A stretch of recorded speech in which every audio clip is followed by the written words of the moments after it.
اس lecture میں ہم سیکھیں گے کہ ہم نے مائکروسافٹ ایکسل میں سیلز کو کیسے فارمیٹ کرنا ہے۔ تو کسی بھی سیل کو فارمیٹ کرنے کے لیے سب سے پہلے ہمیں سیل کو سلیکٹ کرنا آنا چاہیے۔ سلیکٹ کرنے کے بغیر آپ کسی بھی سیل کو فارمیٹ نہیں کر سکتے۔ فار ایگزامپل میں اس ایک سیل کو سلیکٹ کر لیتا ہوں، اب میں اس کا کلر چینج کرتا ہوں۔ یہاں پہ ڈیفرنٹ کلرز مجھے شو ہو رہے ہیں، تو یہاں سے میں کوئی بھی کلر سلیکٹ کر لیتا ہوں، تو دیکھیں اس سیل کا کلر چینج ہو چکا ہے۔ فار ایگزامپل میں نے ریڈ سلیکٹ کیا ہے تو یہ ریڈ ہو جائے گا، اگر میں یلو سلیکٹ کروں گا تو یہ یلو ہو جائے گا۔ اسی طرح پھر میں اس کا بارڈر چینج کر سکتا ہوں، یہاں پہ میں آل بارڈرز کرتا ہوں تو اس سیل پہ بارڈر لگ چکا ہے۔ اب دیکھیں اس سیل کے اراؤنڈ ایک بلیک کلر کا بارڈر آ چکا ہے۔ میں آپ کو زوم کر کے شو کر دیتا ہوں، یہ دیکھیں آپ کو بلیک کلر کا بارڈر شو ہو رہا ہے۔ میں اس کا کلر ختم کرتا ہوں، اب آپ کو یہ بارڈر کلیئر نظر آ رہا ہوگا۔ اب آپ اس کا بارڈر ختم بھی کر سکتے ہیں، یہاں پہ کلک کر کے آپ نو بارڈر پہ کلک کریں گے تو دیکھیں اس کا سارا بارڈر ختم ہو چکا ہے۔ ایک سیل کا کلر چینج کرنا یا بارڈر لگانا ہم نے سیکھ لیا۔ اب ہم سیکھیں گے کہ ہم نے ایک سے زیادہ سیلز کو کیسے فارمیٹ کرنا ہے۔ تو اس کے لیے ہم ایک سے زیادہ سیلز کو سلیکٹ کر لیں گے۔ آپ ماؤس سے سنگل کلک کو ہولڈ کر کے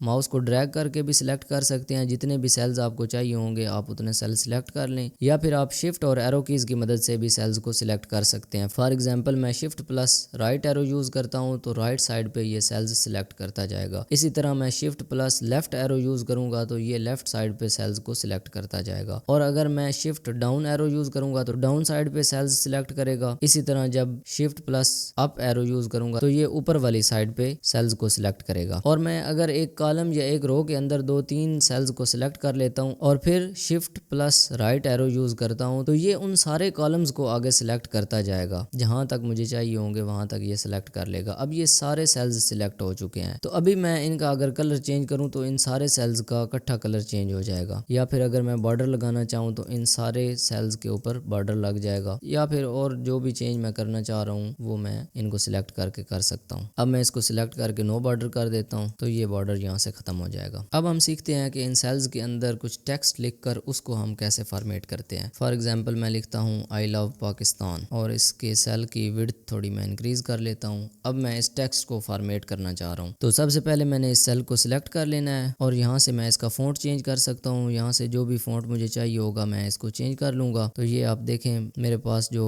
اس ٹیکسٹ کا فونٹ ہے وہ چینج ہو چکا ہے۔ پھر اس کے بعد میں اس کا فونٹ سائز چینج کر سکتا ہوں، میں اس کو یہاں سے بڑا یا چھوٹا کر سکتا ہوں۔ تو جیسے ہی میں نے اس کو بڑا کیا اب یہ اس سیل سے باہر چلا گیا ہے، اب یہ سیل چھوٹا لگ رہا ہے اور یہ ٹیکسٹ بڑا ہے، تو اس کو فکس کرنے کے لیے یا فٹ کرنے کے لیے میں یہاں سے اس کا سائز بڑا کر دیتا ہوں، اور یہاں سے میں اس کا رو سائز بھی کم یا زیادہ کر سکتا ہوں اپنی ریکوائرمنٹ کے مطابق۔ اس کے بعد یہاں سے ہم ٹیکسٹ کلر بھی چینج کر سکتے ہیں، یہاں سے کوئی بھی میں کلر اگر سلیکٹ کرتا ہوں تو یہ اس ٹیکسٹ کا کلر چینج ہو جائے گا۔ ساتھ والے بٹن سے ہم اس سیل کا کلر چینج کر سکتے ہیں، اور اس اے والے بٹن سے ہم اس ٹیکسٹ کا کلر چینج کر سکتے ہیں، جو بھی ہم نے رکھنا ہوا وہ اس ٹیکسٹ کا کلر ہو جائے گا۔ اس کے بعد اس کو ہم بولڈ کر سکتے ہیں، کنٹرول بی یا اس بولڈ بٹن سے ہم نے اس کو بولڈ کر دیا، یا پھر اٹیلک کر سکتے ہیں، اٹیلک بٹن سے یہ تھوڑا سا ٹلٹڈ ہو جائے گا۔ اس کے بعد ہم اس کو انڈر لائن کر سکتے ہیں یہاں پہ، یا control U short cut use کر کے ہم اس کو انڈر لائن کر سکتے ہیں۔ یہ ساری چیزیں وہی سیم ہیں جو ہم نے مائکروسافٹ ورڈ کے کورس میں ڈیٹیل کے ساتھ سیکھی ہیں۔ اس کے بعد ٹیکسٹ کی الائنمنٹ وغیرہ ہے، یہ بھی ہم ورڈ میں ڈیٹیل کے ساتھ کر چکے ہیں کہ ہم ٹیکسٹ کو کیسے لیفٹ الائن کر سکتے ہیں، رائٹ الائن کر سکتے ہیں، سینٹر الائن کر سکتے ہیں، اس طرح رائٹ انڈینٹ، لیفٹ انڈینٹ، یہ ساری چیزیں وہاں پہ ہم پڑھ چکے ہیں۔ اب اسی ڈاکومنٹ کے اندر یہ جو شیٹ آپ کو نظر آ رہی ہے اس قسم کی اور 255 شیٹس ہم اس کے اندر ایڈ کر سکتے ہیں۔ اس قسم کی اور شیٹ ایڈ کرنے کے لیے یہاں پہ آپ نے آنا ہے پلس بٹن پہ، جیسے ہی آپ پلس بٹن پہ کلک کریں گے تو ایک نیو شیٹ اس کے اندر ایڈ ہو چکی ہے۔ دیکھیں وہ شیٹ 1 تھی اور یہ شیٹ 2 ہے۔ اگر میں شیٹ 1 کو اوپن کرتا ہوں تو دیکھیں یہ جو میں نے کام کیا ہے یہاں پہ یہ شیٹ 1 شو ہو رہی ہے، اسی طرح یہ شیٹ 2 ہے۔ اس کے بعد ہم ان کو رینیم بھی کر سکتے ہیں، یہاں پہ رائٹ کلک کریں گے اور یہاں پہ رینیم کا آپشن آ رہا ہے، تو یہاں سے ہم اس کا اپنی مرضی سے کوئی نام رکھ سکتے ہیں۔ فار ایگزامپل میں اس کا نام رکھتا ہوں مائی شیٹ۔ اسی طرح یہاں سے ہم اس کو